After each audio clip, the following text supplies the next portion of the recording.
Tuesday, 23rd December, 10:30 p.m. viewers. Hello and welcome.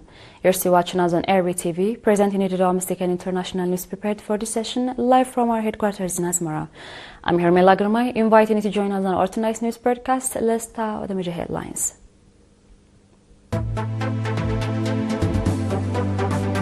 Gahtiyala Health Station providing commendable healthcare services. Chicken distribution to disadvantaged citizens.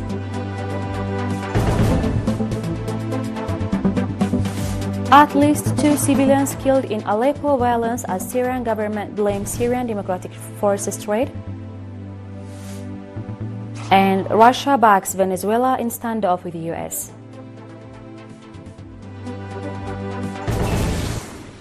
On your domestic and brief. The health station at Gahtiyala Semi-Urban Center reported that it is providing commendable healthcare services to the public. Nurse Ginda Mohammed, head of the health station, said that the health station is conducting sustained promotional activities with a view to enhancing public awareness on health issues. As a result, Nurse Ginda stated that vaccination coverage for children under 5 years of age has reached 98%, while the number of pregnant women seeking treatment and delivery services at the health station has increased by 30%. The beneficiaries, on their part, noting that they are able to receive healthcare services in their vicinity, called for the renovation of the maternity waiting room and upgrading of the health station to the health center. Gahtiyala Health Station provides pre- and postnatal treatment, delivery services, voluntary counseling, as well as pharmacy services to residents of Asus, Adushuma, Al-Asa, and Ma'atal.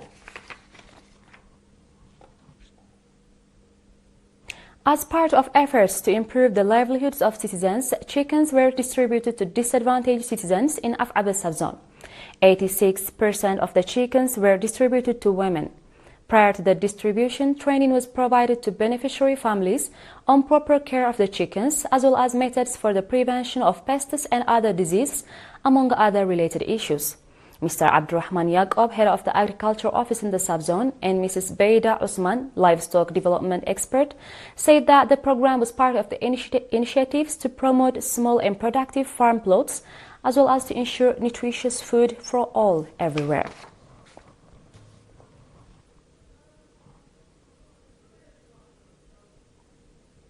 The Teachers Association branch in the Northern Red Sea region conducted a seminar for its members in Ginda subzone on 21st December, focusing on the association's regulations and objectives, as well as on the rights and obligations of members.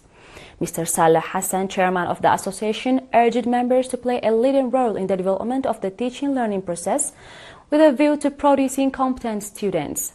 Mr. Suleiman Mahmoud, head of the education office, on his part, noting the significance of relations between student, parents and teachers, called on teachers to become exemplary and demonstrate commitment in enhancing the quality of education and producing competent students. The participants conducted extensive discussions on the issues raised at the seminar and adopted various recommendations.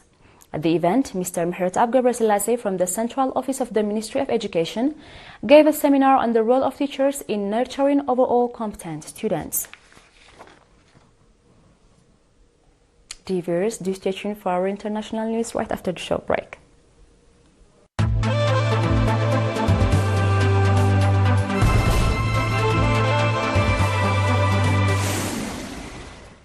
Welcome back.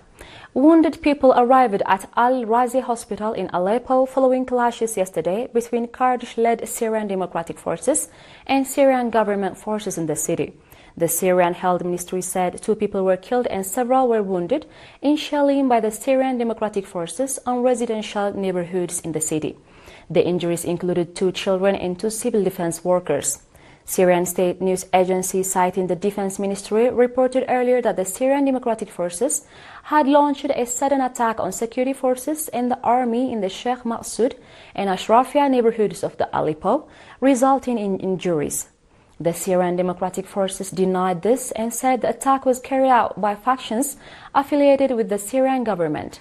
It said those factions were using tanks and artillery against residential neighborhoods in the city. The Defense Ministry denied the SDF's statement, saying the army was responding to sources of fire from Kurdish forces. Russia has reaffirmed its full support and solidarity with Venezuela as the country faces a U.S. military blockade in the Caribbean, Moscow's foreign ministry has announced. Washington has deployed multiple naval vessels to the region since September, attacking boats it claims are involving in drug trafficking and blockading oil tankers from entering or leaving the country. The U.S. has alleged that narcotics traffickers operate out of Venezuela with the support of the government. Caracas has consistently denied these claims and insists that Washington is plotting regime change in order to gain access to the country's natural resources. Yesterday, Russian Foreign Minister Sergei Lavrov had a phone call conversation with his Venezuelan counterpart, Evangel, during which he expressed serious concern over Washington's increasingly escalatory actions in the Caribbean Sea, according to a ministry statement. Lavrov added that the U.S. military buildup could lead to far-reaching consequences for the region and create a threat to international maritime navigation. Dear viewers, we are done with the news prepared for this session, and now it's time for a quick recap of the major headlines. Gahtiyalai Health Station providing commendable healthcare services. Chicken distribution to disadvantaged citizens. At least 2 civilians killed in Aleppo violence as Syrian government blamed Syrian Democratic Forces threat. And Russia backs Venezuela in standoff with US.